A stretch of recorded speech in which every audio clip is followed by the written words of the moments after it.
Hi, Juan. Hi, Tom. Can you Hi, hear me? Gennaro. Hi. I hear you fine. Ah, perfect. I believe it's at your place in the morning. Yes, it's 8 a.m. Oh, 8 a.m. That's early. Mhm. Okay, it's over here 4 o'clock in the afternoon. So Ah, well, that's a good time of day. How's the weather? raining. Ooh, wow. Yeah, we're in the desert, so we don't get much rain. Okay. How do you pronounce your first name? Willem. Beaned? Willem. Or you can call me William, the English variant. It shows J-A-R-N-O. Oh, no, that's of my colleague. I already see now the problem. I will rename myself. Because I have a camera over here, I'm using our general computer. Okay. I see that my colleague Jarno, so now it's spelled right. I think I'll go a little less formal myself. I'll just be Tom. Okay, Tom. Okay, Tom. Well, enjoyed your book. So it was for me when I was well younger. It was one of the obliged reading materials. Oh, So, great. Well, thank you for being a reader. yes, of course. And I also recommend it to people when they want to get more into it. Excellent. Yeah, it was a labor of love. I just wanted to write down everything I knew. And at the time, there were no books on the subject. So I was first. Hi, Juan. Good morning, Willem. How are you? Yes, I'm fine. So, well, over here it's 4 o'clock in the afternoon. We Oh, just yes, had good afternoon. our elections. So, no storming. So that was a good thing. Yeah. So Juan, do you want to let me show video or not? I mean, I don't look that good. It's up to you. We're going live here now. By the way, so let me. I'm not able to share my screen now. So I will give you control here in 1 minute. Let me just get this started. Perfect.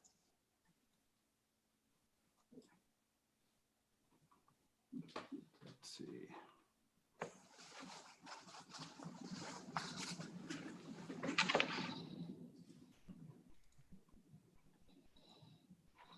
Okay. Do you see my screen? Yes. Okay. Well, good morning, everyone, and thank you for joining us. We are now live on YouTube and on the Pisek Institute website. Today, we are happy to be hosting Lean Six Sigma Master Black Belt lecturer and researcher Willem Salintigen for a webinar titled Exploring the Dark Side of Lean. Willem works for 5 Steps, who is the sponsor of this research, and he also teaches and does research at the VU University in Amsterdam. And he's currently working on his PhD under Professor Jiju Antony. Dr. Jiju Antony is recognized as a worldwide leader in Lean Six Sigma methodology also for achieving and sustaining process excellence. Joining the call is also Thomas Pisek, worldwide recognized Lean Six Sigma expert and author of the standard reference for Six Sigma, the Six Sigma Handbook. Again, thank you for joining us. We are very happy and excited to see Willem's presentation. If at any point during this presentation you have any questions, please feel free to post them on the chat box underneath this player. Or to the right of this player, I should say, or at the bottom if you're watching this on a mobile device. With that, I will hand it over to Willem. Willem, I'm going to give you control and so that you can take it away. okay, thank you very much. I still see that I'm this enabled in screen sharing? I think you should be able to do it now. Yeah, perfect. Thank you very much. Okay, welcome over there. This is Willem Salentijn in the Netherlands. Over here it's 4 o'clock in the afternoon. And today I want to talk about the dark side of lean. Well, I don't have to tell you, all you are all lean and probably also Lean Six Sigma practitioners. And in the years, there has been a lot of dispute whether lean is mean. We all know the results of lean, because basically lean is about removing waste from business processes. So the end result of lean is in the end a faster process, a cheaper process, better, easier, and so on. So you don't have to be a big genius to figure out that when you apply lean in your organization, that your lead times will decrease, that your costs will decrease, and so on. But among scholars, there has been a lot of discussion whether lean is mean. So they are emphasizing like, well, when the lead times are going down and people have to do more in less time, what are then the effects on the social outcomes? So what are the effects, for instance, on engagement or the employer satisfaction? And there have also been discussions about whether lean is mean and that lean is leading to burnout, or that it's leading to people are getting accidents. And even there's in the literature a case about a sexual harassment case in which the sexual harassments were linked to the lean implementation. Although a lot of times these kinds of researches are from the level like, well, when ice cream sales are increasing, and we also see that shark bites are increasing, what's the relationship? But still, among scholars and also amongst practitioners, there is a lot of discussion whether lean is mean. And together with Professor Jiju Anthony and my colleague Susanne Beyer, we want to explore this dark side.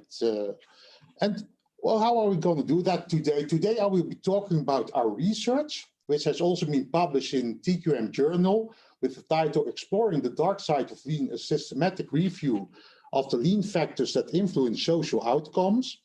We'll talk about what is it, what is exactly the dark side. We'll talk about our literature review, what have we found? Because, well, lean has been first been coined in 1988. So it's interesting to see in, well, 30 years' time, what do we now know about it?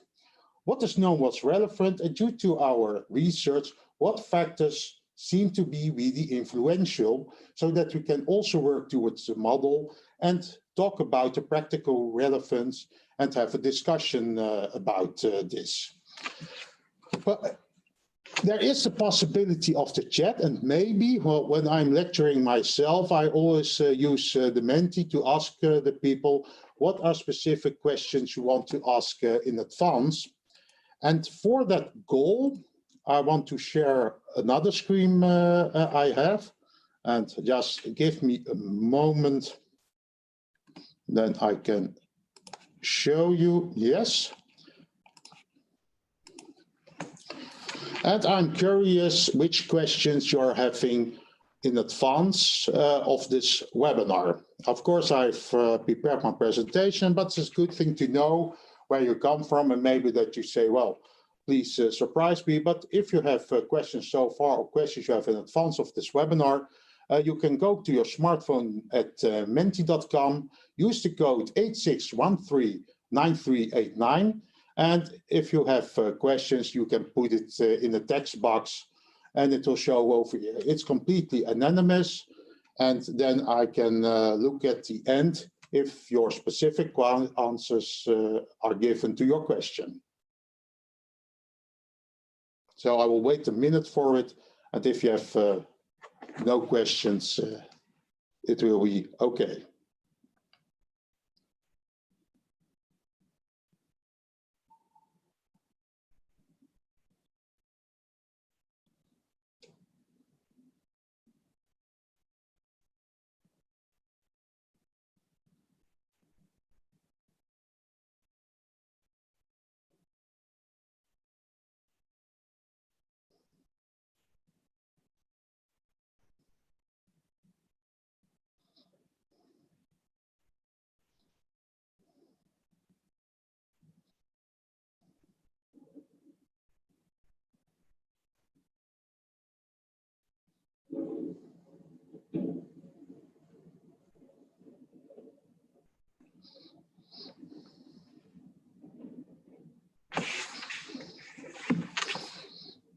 Okay, at least one question about safety. And safety also has two levels, one about the physical safety and one about emotional safety. And well, due to the literature, we can mention both aspects of safety in relation to lean. So if there are no other questions, then I will proceed again to the presentation. And this research is a cooperation between Professor Gijo Anthony and, of course, I think we all know him. Some even refer to him as the Deming of today. I think probably the most influential author, and for me really an honor to work with him, and also an honor for me to present this at the PISTEC Institute. I just told Thomas that when I was studying for my black belt, that his book was also one of the books we had to learn, and it really helped me to get a deeper understanding. And next to Professor Gijo Anthony, Dr. Susanne Beyer, whose main focus in her research has been on more the soft factors in outcome. So let's talk about engagement, job crafting, and so on. And of course, myself, and I'm a master black belt at 5 Steps in the Netherlands. I'm really proud to say that with my colleagues, we were able to be elected for the 4th time in a row as the best training institute for Lean Six Sigma project and quality management in the Netherlands. And next to being a partner at 5 Steps, I'm also doing research at VU University. And basically because I'm curious, I want to understand things. And as a consultant, I always say a consultant always has a solution. But the question is, does the consultant have a solution for the problem you are having? And after applying 25 years of Lean, I've seen a lot of cases in which, well, you implement Lean and you get better results, both from a company perspective, but also from a worker's perspective. But there was one day a case of a company with 5 warehouses, and that 5 warehouses, me and my colleagues did exactly the same. But still at 4 warehouses, it was a success, and at the 5th warehouse, it wasn't. And there was no obvious reason like workers' resistance or managers not waiting for Lean. There was no clear reason for it. And for doing a PhD, I was curious about what is causing it. What are the factors in Lean which are really mediating these outcomes? So that's basically the curiosity. And so far, the research of us has included understanding for managers and professionals of what are those factors exactly, and how are they mediating each other? How are they interrelated? And if you can draw one conclusion in advance, you have to look at the whole system. But maybe I'm getting too fast at the conclusions.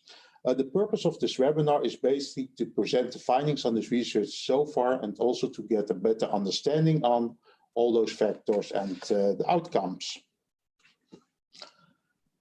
Maybe it's good to understand the history on Lean. And as said earlier, and as we probably all know, Lean was first coined by John Krafcik in 1988. And originally he wanted to talk about fragile, but well, let's be very glad that he named it Triumph of the Lean Production System and not Triumph of the Fragile Production System. And in the West, it was really an eye-opener about how can you organize your business processes, because traditionally we are used to organizing things in what I always call the economies of scale. So if you are big enough, then you have the advantages of, well, your invoicing, your ordering, your efficiencies, and so on. And after this article, it really became popular in a big setting by the machine that changed the world, and of course, Lean Thinking. And after Lean Thinking and quite a simple book with 5 principles, you saw that consultants were like applying the 5 principles. And basically that was, when I'm talking for myself here in the Netherlands, after that you saw the courses, you saw the implementations, and so on. But the history of lean goes earlier. And of course, we all know the Toyota production system, and you already saw in the 80s books about the Toyota production system, about principles like just-in-time, about the manufacturing techniques. And so the 80s must be seen as that's the period that scholars were really getting a better understanding about what are they exactly doing basically at Toyota. Still, it's still going back the 70s, and Peter Drucker, he already published in 1971 what we can learn from Japanese management. And understanding Toyota and understanding the Toyota production system, for them, it was like a way of doing. And if you are looking for a really handbook on what are you exactly doing and how does it differ from traditional producing, because also in Japan, there are a lot of companies not practicing lean. And it is interesting to see in Japan that lean really evolved in the automotive industry, but not in those years in other industries, while still there were a lot of opportunities to it. And in the early 70s, you see the first, well, also internal papers on this is the way we work, this is how it's getting applied, and even to some say, well, in itself, you cannot say that Toyota in itself has all figured it out. And you can even go back to as far as 1921 with Henry Ford and the can-do. And it's also quite interesting to look at the similarities between Ford's can-do and Toyota's 5S. So the history, we are now living in 2021, is already for 100 years. And if I'm talking about my own practice, still there are companies, well, all companies are quite familiar with lean, but really the application of it is even in the Netherlands for some industries still quite new or is in a proof of concept phase, while in other parts it's really integrated in the way of working. Well, going now in the time after the lean thinking, after the quite simple principles and trying to understand how can I enable just-in-time manufacturing, you see that there gets a deeper understanding of, well, what is it exactly? What are the factors except from a way of organizing, a way of structuring, a way of continuous improvement? What are exactly, well, let's say the DNA of the Toyota production system? And in the past years, you really see that there's more emphasis not only to the hard factors of lean, because lean is, of course, a methodology, but some even say it's a philosophy or a management strategy. So even Basin said, well, it's a philosophy. And 2 years ago, Gijo Anthony published, with also some other scholars, the 10 Commandments of Lean and Six Sigma, basically more having a holistic approach on lean, not only being a toolbox, not only a set of things to do or a system, but basically look at the whole of it. So how is this relevant for us? To understand that the understanding of lean has shifted over the years. So how has it shifted? Well, where originally we talk about lean regarding the Toyota production system on the one hand and the 5 steps or 5 principles on the other hand, you see more and more emphasis on soft factors and soft outcomes. So not only the structuring, but also the culture of the organization. And in our literature research, when we looked at the articles related to soft factors or soft outcomes, then you really see an increase. So while 1996, we saw the first article in which soft factors were mentioned. Now you see that after 2012, so for the, well, not even the last 10 years, there's an increased interest in the soft factors and the soft outcomes in lean. So this is really interesting because basically it gets from a toolbox and now we are really understanding that lean is more like a system approach and not just a method to apply. So lean has shifted. And personally, if you say lean, then it's always the question, okay, what exactly are you meaning by that? And what definition are you exactly referring to? Because lean is shifting over the years, and also our research has made clear that the definition on lean has shifted. An original focus on banishing waste on the shop floor and facilitating just-in-time manufacturing, to nowadays we can say a customer-centric approach with guiding principles that involve both technical and cultural requirements. And that's interesting because it also explains why the interest in the soft factors of lean, and also the interest in why lean is mean or the dark side of lean, has arisen over the years. Definitions have evolved over the time, from a hard set of tools, steps to be taken, to a system approach. And now the question remains, if lean is a matter of soft and hard factors, then is the question, how do they affect social and employee outcomes? Because as for the hard outcomes, decreasing lead times, lowering costs, and so on, from that we have enough evidence and enough practical research. But the question remains, okay, but what are then exactly the effects on me as an employer when lean is implemented? Because we have cases of people getting engaged and people who are getting burned out. So in our research, basically our question is, what are those factors? How are they related to the soft outcomes? And of course, how are they related to the company performance? Because in the end, it's also about getting better results. If you are implementing lean, then you are solving a business problem, and the business problem will be that you want to be ahead of your competitors, either by being the cheaper one, either by being the better one, or well, having your competitive advantage, which can be facilitated by lean. The model we are studying is, we have divided lean amongst hard and soft factors. Also looking at the literature, in which you see over the last years that there's more emphasis in lean consists of both hard and soft factors. Companies' outcomes can be either hard or soft, because the soft outcomes like workers' engagement, worker satisfaction, burnout, and so on, they are also interesting because they have a relationship with hard outcomes. We know if you invest in your people, then you will get higher quality, you will get also better results. And sometimes we say, well, if you cut on the quality, then the results will be not only that your workforce will be less engaged, but also in the end that your outcomes will be also less. So basically it's a question about costs and revenues on it. Then the dark side, especially regarding the soft outcomes.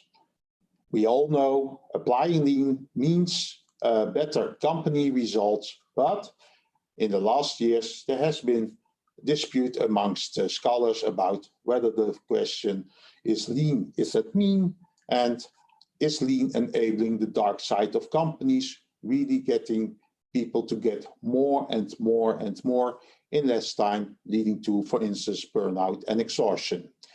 And basically this is our interest. And if we are talking about exhaustion or the dark side, then there are of course some obvious factors in it. And when we're looking at the process approach, then the result of lean has to be easier processes, better processes, faster and cheaper, just a single set. And lean basically is also about engaging people. Because why are you engaging people? Because the people have to solve problems at the Gemba, at their workplace. And they only can solve problems, and as a company we have to develop their problem-solving capabilities. It's only possible if they are engaged. If your people are not engaged, then how do you want them on a day-to-day basis continuously improve their processes? So there's a direct relationship between problem-solving capabilities on the one hand and engaging people on the other hand. So the result of a good lean implementation has to be not only better hard outcomes, but also more engaged people. When we take a look at the literature, and really we have studied a lot of articles, then we see cases which state that, okay, implementing lean leads to better processes and more engaged people. But we also see cases in which the company's results are getting better, but that we see that people are getting burned out, or people are getting exhausted, or people are leaving the company, or even accidents in some countries. So this is enabling the dark side. And there are also studies who are saying like lean is a fad. So it doesn't lead to better processes, it doesn't lead to cheaper processes, and by the way, it also leads to a workforce which is completely exhausted. And then you can say, well, those are the non-believers, but still there are articles in the literature referring to cases in which lean was implemented, and at the end the business results were worse, and also the workers were exhausted. What I found was interesting is that we didn't find cases in which it was like the other way around. So the people were engaged, but the process was not getting easier, better, faster, and cheaper. Then the question is, those cases haven't been there. Well, from my own experience, as I referred to the warehouse case, that was typical a case that the processes at one of the warehouses didn't get easier, better, faster, and cheaper, but still the people were engaged and were really happy with everything, and we almost felt like a shame that the processes didn't get better, while at the other warehouses, it was. So having said this, how is this caused? And sometimes people say, and that's also what I've heard from, well, if this happens, then the method isn't applied right. So if you apply all the principles, if you apply the method, then everything must be right. And if it doesn't, then probably the method hasn't been applied the right way. You can almost see lean as a medicine. So take one of it a day and then get the better results. But looking at all the articles, it's not just a matter of better applying the method, or having the obvious factors like management or the workers, whether they are not involved in the implementation. So still in the literature, there's a quite a patent view of articles stating, well, this leads to a successful implementation of lean, and this doesn't lead to a successful implementation of lean. So basically what we have done is we have taken all these articles, more than 275, we have reduced them to 127, and we have said, okay, we are studying all these articles, quantitative articles, qualitative articles, and we are looking at relationships. And really, it was at the end really grateful to do this with my colleagues, but it's really a lot of work. And what you really want, whether you are a researcher or consultant, is to see the clear patterns. The best thing is when you do like A, then you get B as an answer. And we went to all the articles and we really looked at the relations in it. And well, we collected that. And when we take a look at that, then these are all the relationships that we have found.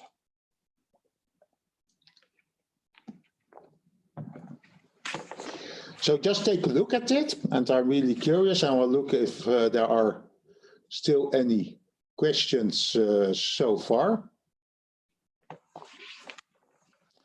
Basically over here, these are all the relationships we have seen amongst, on one hand, the outcomes, and the other hand, all the factors that we have found. So when you take a look at that, well, what's then the conclusion? At the first point, when it's going about semantics, then you see that there are a lot of, well, terms used differently. One is talking about engaging and empowering employees. Another person is talking about employees' motivation. Again, other articles talking about employees' commitment, empowerment. So still you can group all of those factors, but still when you take a look at this, it's really quite a diffuse image of what's happening. And well, also for the people who are looking at it now, I'm really curious about, well, if you have any questions so far, and then please share it in the chat.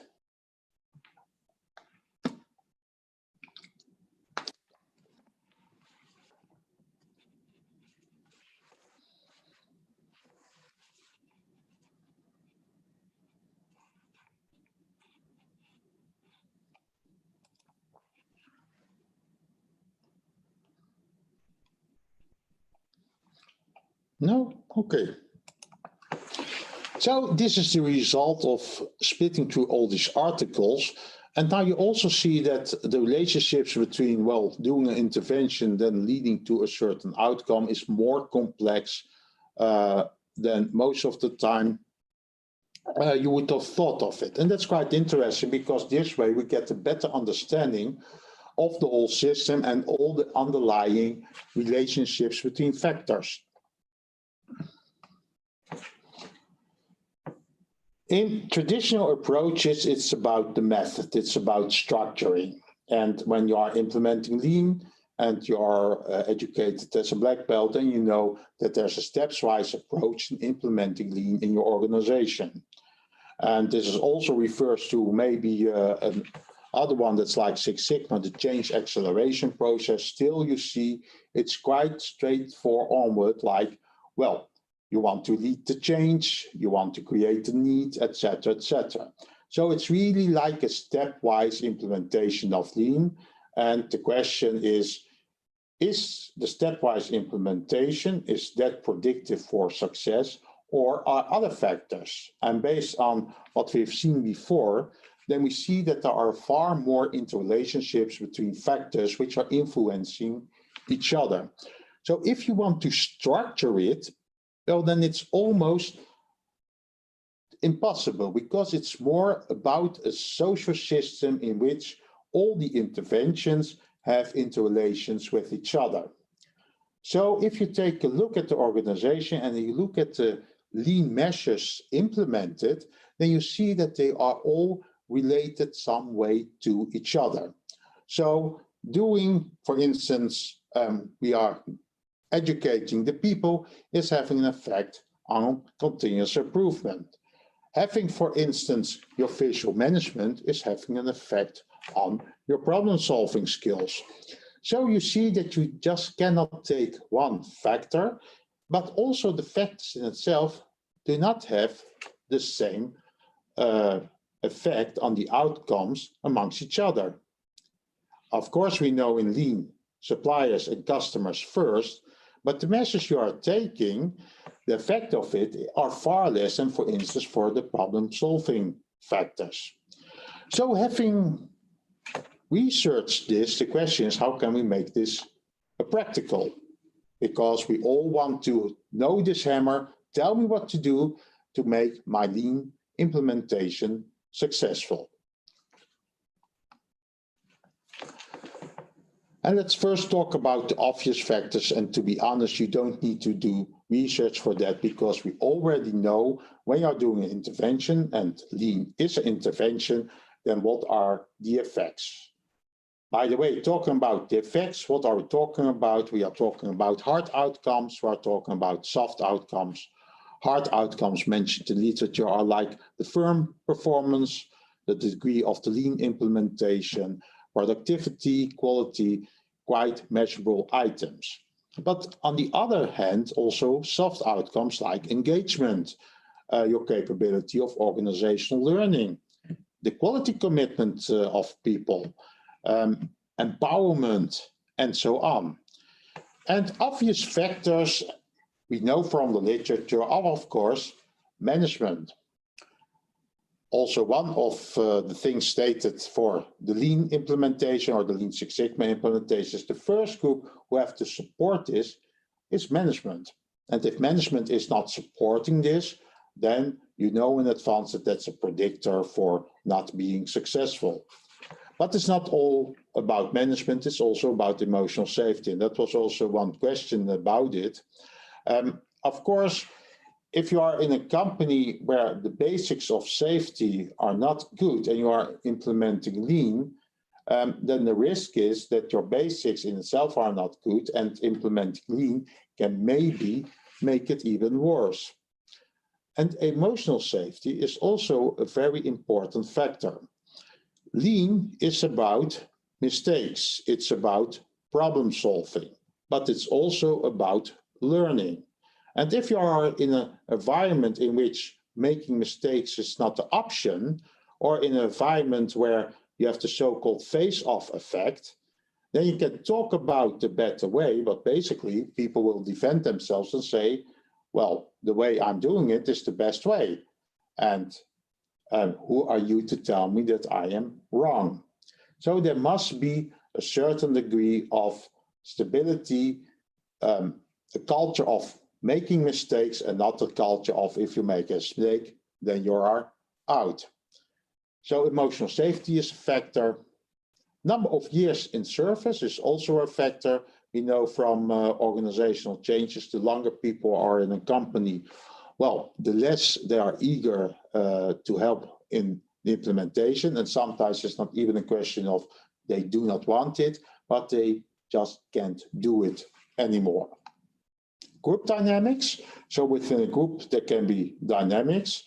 When I take a look at my own example I mentioned earlier about the warehouses, of course, I looked at management, number of years in service, and the group's dynamics, because those are the obvious factors. And that was the curious thing. The group dynamics were okay. Management was supporting it. There was room for making mistakes. The number of years of service at this warehouse was the same at other warehouses.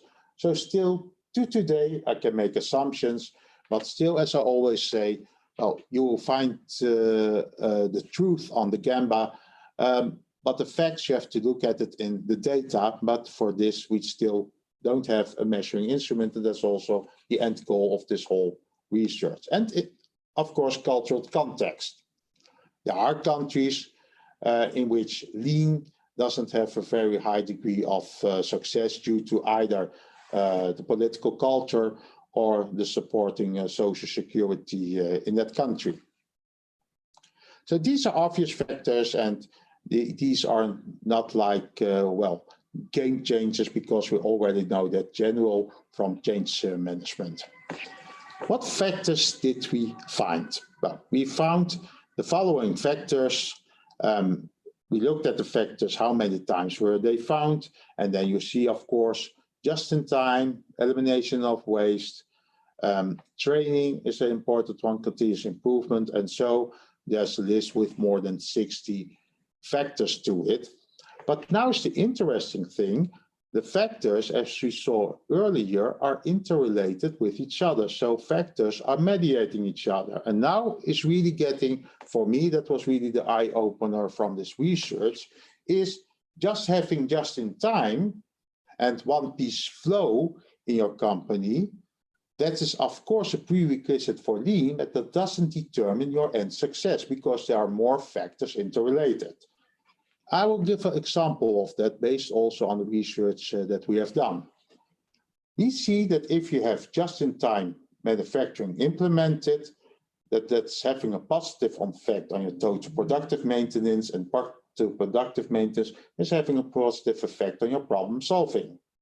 So these are really like factors which are mediating each other and having a better effect. On the other hand, we also saw that when the training is poor, and when is the training poor? For instance, when you say to your workforce, okay, you get half day or maybe a whole day of training, and in this training we will tell you about the waste. So, hello, this is Tim Wood, and if you see a waste, then solve it, and you can solve it in your team, and there's also a green or maybe a black belt. And if the training is poor, then you see that the effect on continuous improvement is also poor. So then you see, for instance, and that's an example from research in an article, then you see people participating in continuous improvement teams that are able to distinguish the various types of waste, but they are not able to understand that lean is basically about you have to do the job with what you already have. And maybe it's quite simple to, when there are problems, to place them outside of yourselves, to say like, well, I see a problem, but that's because of our suppliers, or that's because of our IT, or that's because of our customer asking things we cannot deliver. But basically, lean is about the understanding you have to do it with what you have. And what you are doing, you have to put the waste out. But then you see in those continuous improvement teams that are not doing like Kaizen, but they are proposing like Kakaku. So what we propose is another system, or that the supplier is doing things differently. And then you see from the problem-solving perspective, well, maybe you have made a project of it, but it's not like a solution for today or tomorrow.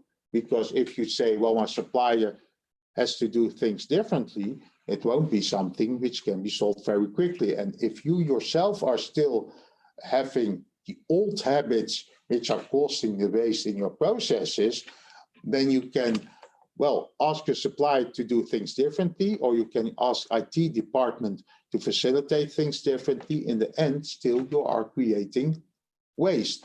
And that's interesting because in one company you saw, at the one hand, they were implementing just in time, so this was having a positive effect.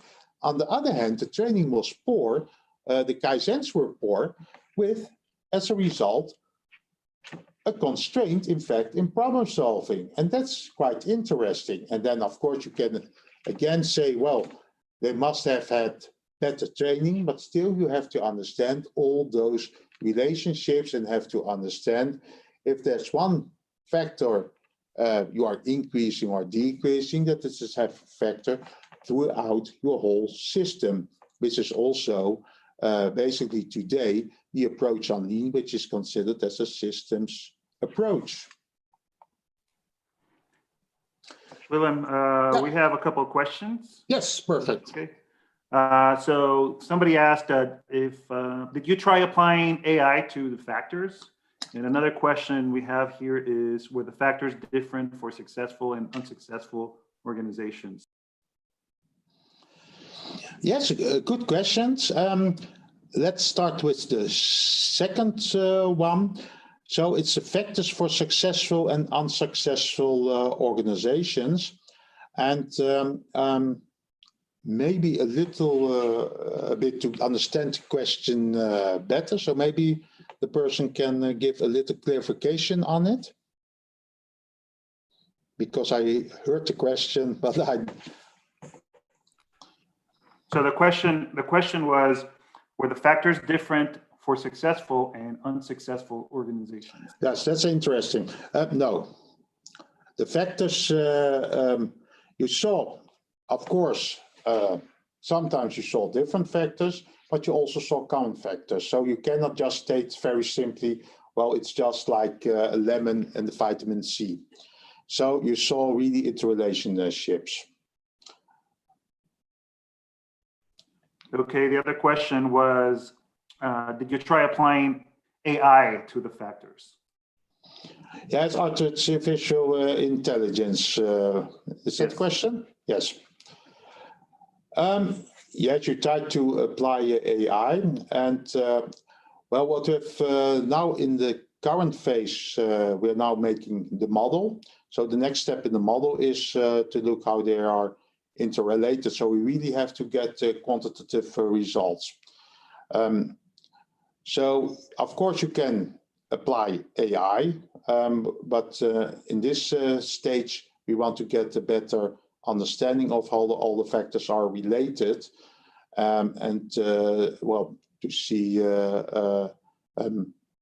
what we can learn from quantitative research, which is really the next step. But it's an interesting thought. Yeah. Another question here is, how did things like just-in-time impact the response to COVID-19? Yes, just-in-time, how did it impact COVID-19? It's a little bit a question that goes outside of this research, but based on the last year, you see that companies which were lean from themselves, that they were far better equipped to cope with COVID-19. When you have implemented just-in-time manufacturing, you have low inventories, and you are far better capable of scaling on and scaling off. So what we saw ourselves, and there were also some assignments we did at 5 steps, was that companies which were really into just-in-time manufacturing, that were doing quite better than competitors who didn't. So we saw the positive effect, but I have to be honest to say this was not the main focus on this research. What I've also done with Professor Anthony, another research also on the factors in COVID-19, and from that and our own experience, we know that there's that effect. So question, this is Tom Peisdeck. Hi, Pam. Hi, Willem.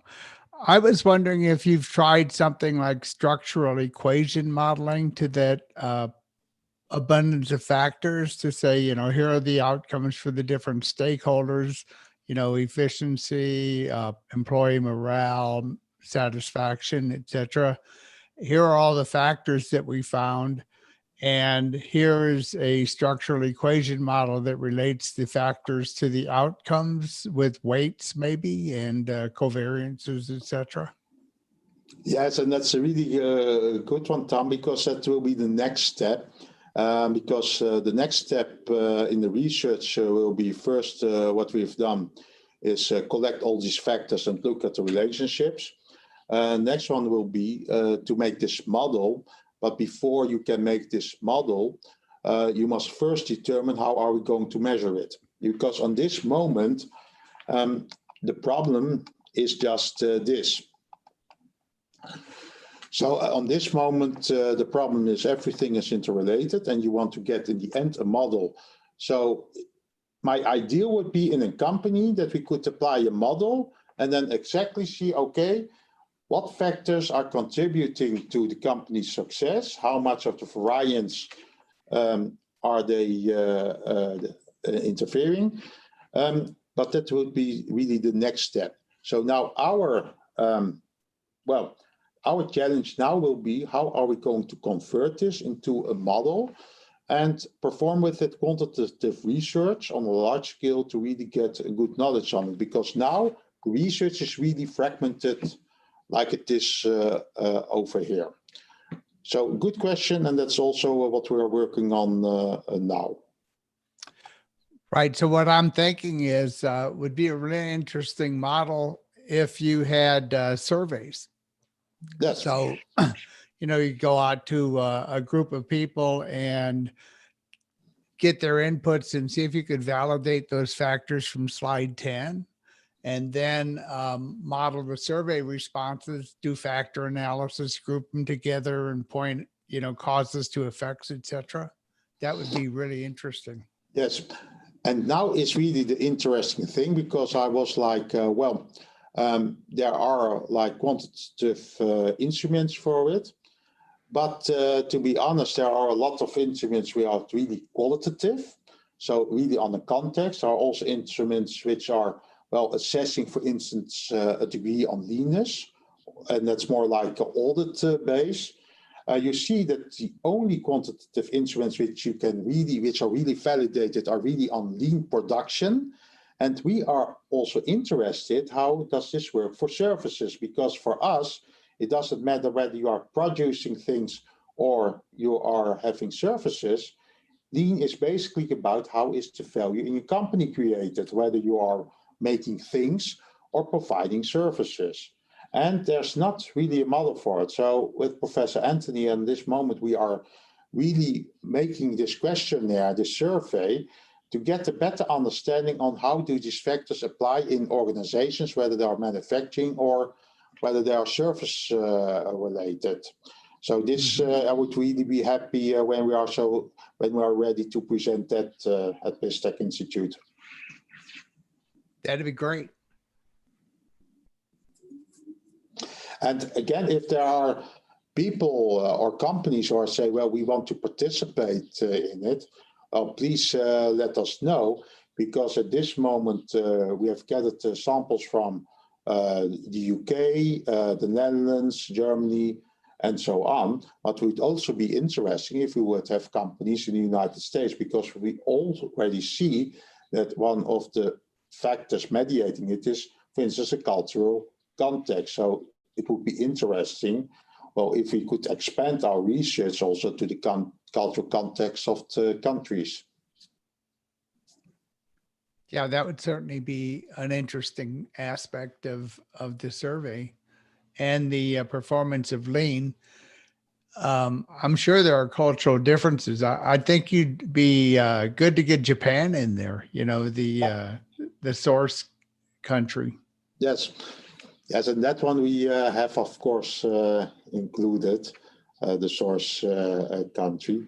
And that's also my own experience. It's quite interesting to see when Japanese companies, when they want to apply lean here in the West, they always see that there's a paradigm with local management, because most of the times local management in Europe is really like trained into economies of scale. And then you see that they're not, well, literally not talking like the same language. So while management here most of the times is really like instructing, the typical lean management from Japan is really like facilitating. And then you see that the two of them are not really understanding, while they're still talking the same things from lean, but not get the real understanding about, well, what does this mean for the other person? So in my view, that's also quite interesting here in the West. And I'm also curious how this will work in the United States, because in my view, the United States, I've experienced myself, it's really like putting steps into things and steps-wise improvement, while in the Japanese philosophy, it's more like an incremental change and really about consensus amongst everybody. So that's also interesting. But Tom, I think you have far more experience in that than I have. Well, that's the advantage of being old, Willem. But really, I think you're right, because even in the 80s, we saw that Japanese improvements were on a steady trajectory, while we did it in stages. So ours was discontinuous jumps and a project by project focus, while theirs was more incremental and it was integrated into the daily work. Yeah. And what do you see as hurdles for that? Because that's quite interesting, because in the end, I think lean is about empowering your Gemba, your workforce. But when you have a company in which, well, management is really like, well, we have to instruct, we have to observe, we have to control the process. Well, how is that related then? Because on the one way, you want to have the people to be empowered. On the other hand, you have some people who are telling like, I want you to do it like this or that. Right. You mentioned that earlier, and that really struck home. In America, we instruct, and in Japan, they facilitate, and that's a different approach. I think with lean, you have to go towards facilitation, because instruction is a one-way street, and facilitation is like collaborating with the workforce and getting their ideas as well. And there's more of that in Japan. Yes. And now see, interesting in the research, well, some of the not successful lean implementations are basically trace back to management not understanding what does facilitating mean. Because sometimes you see that in the research, for instance, a company, they were like from one day to another, they said to their workforce like, okay, now it's up to you. And then they were gone. But facilitating is not like saying, now it's up to you. And now I can focus on the real important things. That was, by the way, what they were saying. They were saying to their workforce, okay, now it's up to you. Now we can focus on the real important things like vision, strategy. I didn't know like that. So that was quite interesting. So that's an obvious one. But there was also a case of management struggling with what does it mean to facilitate, because they thought they were facilitating, but it was still having as effect that the workforce was looking at the manager like, okay, just say it. So the manager was really like trying, but still they were looking at the manager like, okay, say us Right. what we have to do. So you have to train leaders in the skill of engaging with the workers and treating them like part of the team and not lecturing to them and instructing them and giving them standards that they have to meet without asking for their input in how they're going to meet those standards. Yes, but that's also really, again, easier said than done, because then in the whole system, that's what we saw in the research so far. Well, then they have had the training, but still you see in the patterns they were having that the management was showing different behavior. So they really did their best. But still you saw at some companies, it was really like accelerating the problem-solving skills at the work floor. But at other companies, you didn't see, in fact, changing something at all at the workplace. And that was interesting because the management did exactly the same. And that's also for this research, because still our curiosity is, you have, for instance, two companies doing exactly the same thing, really training the management to be more engaging, really try to understand and practice facilitating, even have coaching. And then at one company, you see the problem-solving skills of the Canva really increasing, and at the other one, still at the same level. And then their question is, how is that? Why is that? And that's also in the research, we want to figure out, okay, there has to be a mediating factor, but how, and how can we make this a quantitative one that in the ideal world, you could make a model in which you have some variables you put into the model, and that you can say, okay, when we do it like this, then so much % of the variance can be declared by this. And still, there's some error in it, but then I can measure the effect. But now sometimes it's like you are doing something, and with the plan, do, check, act, you are looking at, okay, am I having the desired effect, or do I have to do something differently? Right. So it's like two chefs following the same recipe and producing two different dishes. It's something's going on there, but we don't really know what it is. Yes. So I'm really excited that with Professor Anthony and also with colleague Jan Beyer, that we can do this. And well, this will not, of course, be something which will be ready within a year's time, because you really have to develop the surveys, to gather the results, and that really get the understanding for the different kinds of companies, the different contexts of how does this work, and also look at it longitudinally, because just the fact that we are there and measuring things is also having an effect Right. on the results. Like the Hawthorne experiments in Yes. the 20s. Mm-hmm. Yes. Yeah, well, you can think of the PieStick Institute as a preprint service for you. You can present it here when you have the results before you publish, and Yes. kind of air it out and see what kind of feedback you get. Yeah. So in the end, the next steps will be better understand. So now we see this network of interrelations between factors, and we really want to get it smarter, like, okay, how exactly does it work? How exactly are the soft outcomes related to those hard outcomes? The lean factors amongst themselves, soft and hard. And how exactly does it all work? And are we capable of making a model which can predict the variance of it, which eventually also predicts if your lean implementation will be successful. So how great would it be if you can see what are the effects from some factors and how are they interrelated? And of course, it will never be like when you do like A, you will get B like an answer, but it will more like, okay, we have done A, now we see B, and now we get a better understanding how those two are interrelated and how I can adjust, also from a Kaizen perspective, our lean factors to get different results. So the next step for us is, and we're now working on it, developing a quantitative research instrument for this better understanding. And we really have to develop it because there are not so much instruments, and the instruments which are available are only applicable for manufacturing and not for services. And what we say is, and that's of course the understanding also in the past years, is lean is not only about cars, it's not only about manufacturing. Lean is basically a systems approach. It's about looking at your work, removing the waste, thinking about the better way, and having those problem-solving skills, well, develop them so that you are always, well, developing not only your skills, but also your company's results.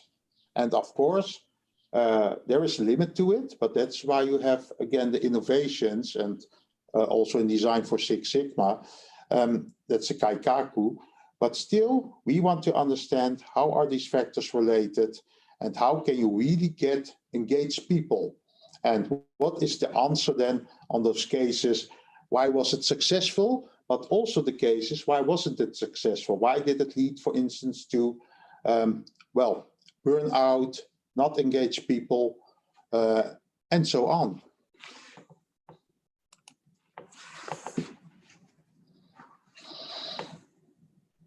Okay, that was my story for today.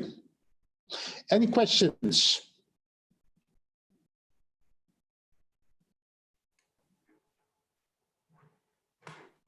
I don't see any more questions on the chat room on my end. There's a delay of about 10, 15 seconds. So I'll give it, 15, 20 seconds. And I don't know, you have the MEDI survey also? Yes, I shall put the Menti in. Yes, and I will stop sharing this one. And okay. Yes, I will share also my Menti, and I see that there are some questions in it. Okay. What about unions? And that's about the social fact, the social security. And that's quite interesting because you see that in countries where the unions have quite a strong position, that lean implementation is less successful. And there are also exceptions, exceptions like countries where the unions, and for instance, when there's a department in the company who are really cooperative, but most of the time you see that the unions are like, you are implementing lean, so we know that means that the people will get fired, so they're quite opposing. And the legislation in the country is quite a good predictor for whether the lean implementation will succeed or not. For instance, in the Netherlands, there's a company, I will not name it, but this company consists of a part is in the Netherlands and a part is in France. And at the corporate level, they said, we want to implement lean. After 5 years, it has succeeded in the Netherlands, but not in France, because in France, every time the unions say, we are not going to cooperate on this. And the Dutch part is having much better outcomes than the French outcome. So the strange thing is, while the French part of the company is not cooperating to lean, at this moment they have losses and people will get fired, while the Dutch sister is now having lean processes and no people are getting fired. So that's an interesting perspective on unions, but unions is a factor. neural networks, machine learning to these findings. Well, that was a very interesting thought, that will be maybe the next step. Did you create the model from slide 30 factors? Yes, that's quite a good one. And that was really for us hard. To be honest, we as researchers were surprised with all the relationships into relationships. We were more like, when we started with it, okay, we will see some general patterns, or we will see some patterns which we can generalize. But as you saw with that picture, that's not possible. Thus we really have to work on, okay, how can we group them into factors, and how can we develop a survey which really gives answers to what you want to know? And the problem is we really have to develop it. We cannot reuse old surveys because they are applicable on production. And what we say is, as a systems approach, must be applicable to any process. That's the question also here. Look different for successful versus unsuccessful implementations. I believe I've answered earlier, but what you see is the best thing would have been if you see a clear difference between a company successful, company not successful, and then you see, for instance, one factor, okay, this is really differentiating from each other. But to be honest, it wasn't. And from a consultant's perspective, it's frustrating. From a researcher's perspective, it's really like having won the lottery, because then you really can do your understanding, okay, and how does this work then exactly? And how should you deal with emotional safety? That's interesting. We have seen companies with emotional history. So if you have a company which was like, okay, every time when there's an intervention, then either you are in or out. And one time there was a company, and they were really like great. They were also included in another research. I know that company. They were like to the people, we are going to be lean, and you have a choice, either you are in or you are out. So what's happening then? Basically, the message to the people is you have to be lean, and if not, well, then there's the door of the exit. So what are people doing then? Of course, some of them will resist, but there are also people who will adapt their behavior to what apparently the management wants to see. And personally, I think that's really dangerous, because then you have people who are like saying the words of lean, and they are like saying, well, we are supporting this. But the question is that also in the actions? Because when basically their emotion is like, well, if I'm not doing this, I will go to the exit, then they will probably talk the language management wants to hear. Well, in the other way, well, they're just having a window dressing. They're just saying the things people want to hear, and that has nothing to do with lean. So as a company, you really have to think about, okay, can our workforce, if you propose something, are we really credible? So if you have in the past years, like you have fired people every time, and now you're saying to people like, well, we are going lean and mistakes is also an option, then maybe your people are like, well, I don't buy it anymore. And when they are saying this to you, then you are lucky. But it's more, well, like the dark side, when they're saying like, yes, we are, while they are doing, no, we don't. And also in the research, we have to look at how is this factor related, because you cannot fire your whole management in the end.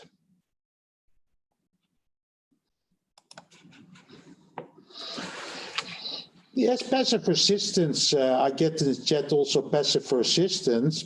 And that's also what you see in the research. And that's also in the group dynamics, because it's quite interesting that passive research is also related to the group dynamics.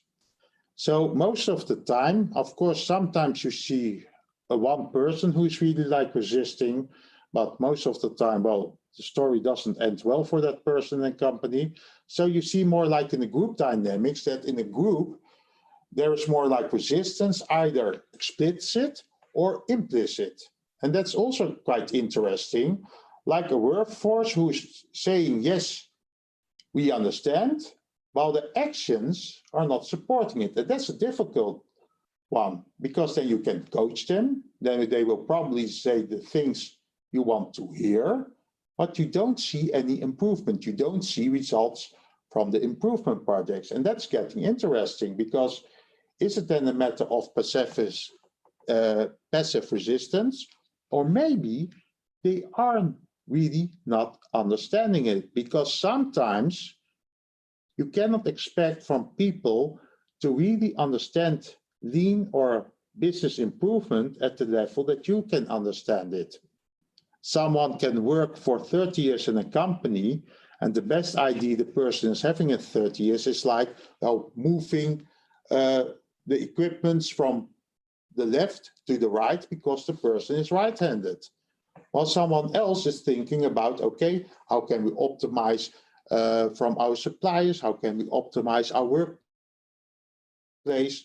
So still you see with people very different levels of understanding and really translating that to solutions.